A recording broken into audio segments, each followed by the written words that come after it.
ସଦାପ୍ରଭୁଙ୍କ ନାମରେ ଧନ୍ୟବାଦ ହେଉ। ପ୍ରଭୁଙ୍କର ପ୍ରିୟ ଲୋକମାନେ, ବର୍ତ୍ତମାନ ସମୟରେ ଯେତେ ଜଣ ଏହି ଭିଡ଼ିଓକୁ ଦେଖୁଅଛ, ଆପଣ ସମସ୍ତ ଲୋକଙ୍କୁ ନମସ୍କାର ଜ୍ଞାପନ କରେ। ପ୍ରଭୁଙ୍କର ପ୍ରିୟ ଲୋକମାନେ, ଏହି ସମୟରେ ଯଦି ପ୍ରଭୁଙ୍କର ପ୍ରିୟ ଦାସ ଦାସୀମାନେ, ଖ୍ରୀଷ୍ଟୀୟ ବିଶ୍ୱାସୀମାନେ, ପ୍ରଭୁଙ୍କର ପ୍ରିୟ ଲୋକମାନେ, এই ভিডিওକୁ ଯଦି ଆପଣମାନେ ଦେଖୁଅଛ, ତାହେଲେ ଆପଣ ସମସ୍ତ ଲୋକଙ୍କୁ କିଛି ବିଷୟ ପ୍ରକାଶ କରିବା ପାଇଁ ଚାହେଁ। এই ଭିଡ଼ିଓ 2 ମିନିଟ୍ ହୋଇପାରେ କିମ୍ବା 3 ମିନିଟ୍ ମଧ୍ୟ ହୋଇପାରେ। ଆପଣମାନେ କିଛି ସମୟ ସଠିକ୍ ଭାବରେ ଶୁଣନ୍ତୁ ଏବଂ ବୁଝିବା ପାଇଁ ଚେଷ୍ଟା କରନ୍ତୁ।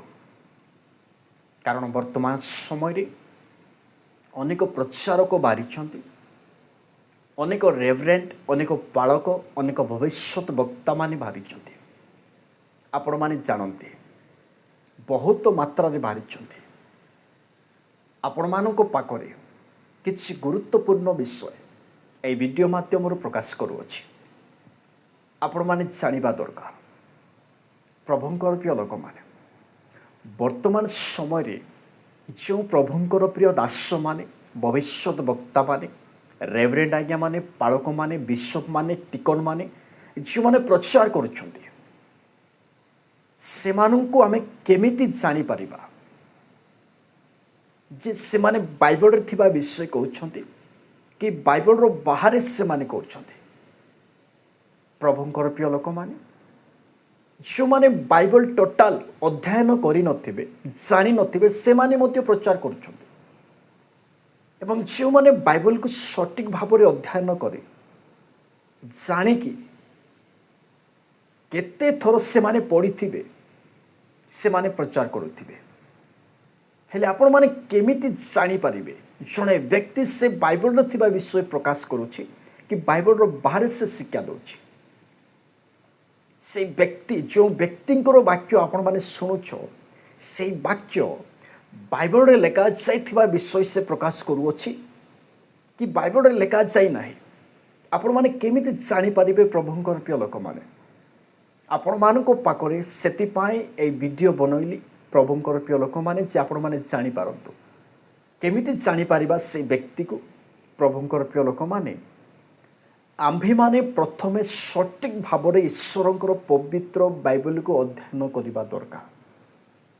ଆପଣମାନେ, ମୁଁ ଏବଂ ଯେଉଁମାନେ ଏହି ଭିଡ଼ିଓକୁ ଦେଖିବେ, ଆପଣମାନଙ୍କୁ କହିବା ପାଇଁ ଚାହେଁ, ଜଣେ ବ୍ୟକ୍ତିର ଶିକ୍ଷାକୁ ଆମ୍ଭେମାନେ ଚିହ୍ନିବା ପାଇଁ ହେଲେ, ଜାଣିବା ପାଇଁ ହେଲେ, ଆମ୍ଭେମାନେ ନିଜେ ସଠିକ୍ ଭାବରେ ବାଇବଲକୁ ଅଧ୍ୟୟନ କରିବା ଦରକାର। ତେବେ ଯାଇ ଆମ୍ଭେମାନେ ଜଣେ ବ୍ୟକ୍ତିକୁ ଜାଣିପାରିବା ସେ ବାଇବଲରେ ଥିବା ବିଷୟ କହୁଛି କିମ୍ବା ବାଇବଲର ବାହାରେ କହୁଛି। ଯଦି ଆମ୍ଭେମାନେ ଜାଣିନଥିବା, ସଠିକ୍ ଭାବରେ ଅଧ୍ୟୟନ କରିନଥିବା, ତାହେଲେ ଯେକୌଣସି ସ୍ଥାନର ବ୍ୟକ୍ତି ଆସି ଆପଣଙ୍କର ମଣ୍ଡଳୀରେ ହେଉ, ମିଟିଂରେ ହେଉ, ସେ ଯେମିତି ଶିକ୍ଷା ଦେଲେ ମଧ୍ୟ ଆପଣଙ୍କୁ ସଠିକ୍ ଲାଗିବ। ଏଥିପାଇଁ ନିହାତି ଜରୁରୀ ଅଟେ ଆମ୍ଭେମାନେ ଈଶ୍ୱରଙ୍କର ପବିତ୍ର ବାଇବଲକୁ ଅଧ୍ୟୟନ କରିବା ଦରକାର। ପ୍ରଭୁଙ୍କର ପ୍ରିୟ ଲୋକମାନେ, ଆପଣମାନେ ବୁଝିପାରୁଥିବେ। ଏବଂ ଆଉ ଗୋଟିଏ ବିଷୟ, ଯେଉଁ ଯୀଶୁ ଖ୍ରୀଷ୍ଟଙ୍କୁ ଆମ୍ଭେମାନେ ବିଶ୍ୱାସ କରୁଛୁ, ସେଇ ଯୀଶୁ କେବଳ ଆଶୀର୍ବାଦ ଆଶୀର୍ବାଦ ଆଶୀର୍ବାଦ ହିଁ କରନ୍ତି ନାହିଁ, କରନ୍ତି, କିନ୍ତୁ ଯଦି ଆମ୍ଭେମାନେ ତାହାଙ୍କ ଦୃଷ୍ଟିରେ ମନ୍ଦ କାର୍ଯ୍ୟ କରିବା, ତାହେଲେ ସେଇ ଯୀଶୁ ହିଁ ବିନାଶ ମଧ୍ୟ କରିଦେଇପାରନ୍ତି।